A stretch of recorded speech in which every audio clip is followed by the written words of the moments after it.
America's longest war. The conflict in Afghanistan is at a stalemate.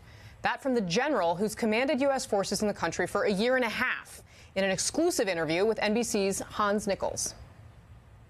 Oh, we're still in a stalemate. We're only 90 days into this new policy, but with the U.S. forces that'll be arriving, with the new authorities we've been given, with the pressure on external enablers, with the fact that we're conditions-based, not time-based, we've set all the conditions to win.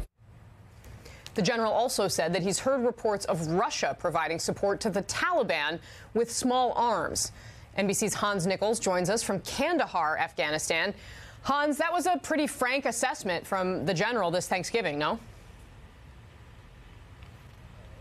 What the general wants to do, and what I think everyone here wants to do, is provide accurate information up the chain of command to political leaders so that they can make the decisions they need to make. So sometimes there's signalings from generals. You'll remember General Nicholson back in February, almost a year ago, was calling for more troops. Now, an additional 3,000 troops have arrived in Afghanistan. The number is roughly around 14,000. They're about 3,000 down here in Kandahar. In reality, the troops that they're talking about as part of this new strategy won't arrive for a couple of months. Those are going to be advisors at the brigade level. They will be advising much more closely out front with the Afghans, helping them bolster, helping them make progress against the Taliban. Because the strategy here is not necessarily to defeat the Taliban, but to force them to the negotiating table.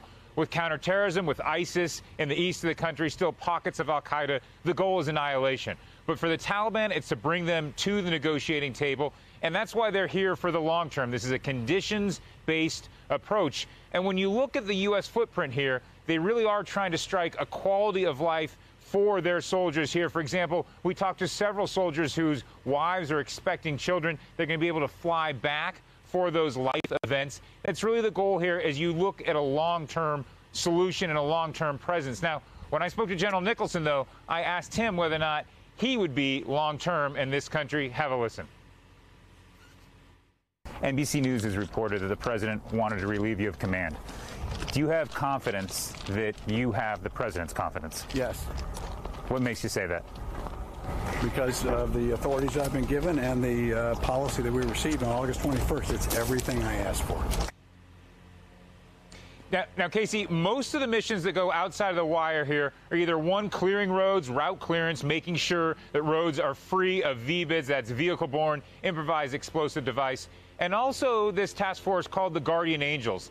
They are there for the trainers so that the trainers can focus on interacting with their Afghans and not worrying about having any political violence against them by Taliban who have infiltrated the Afghan forces. Now, at the same time, they're also doing a lot from the air. And when I say a lot, there are drones up pretty much 24/7. Apache helicopters can be up. Just a few days ago, they took a strike against some Taliban. Right now, I hear some activity in the air. They are constantly looking for targets of opportunity, dynamic targets, working with their Afghan partners to provide more security for the people here and force the Taliban to the negotiating table. Casey?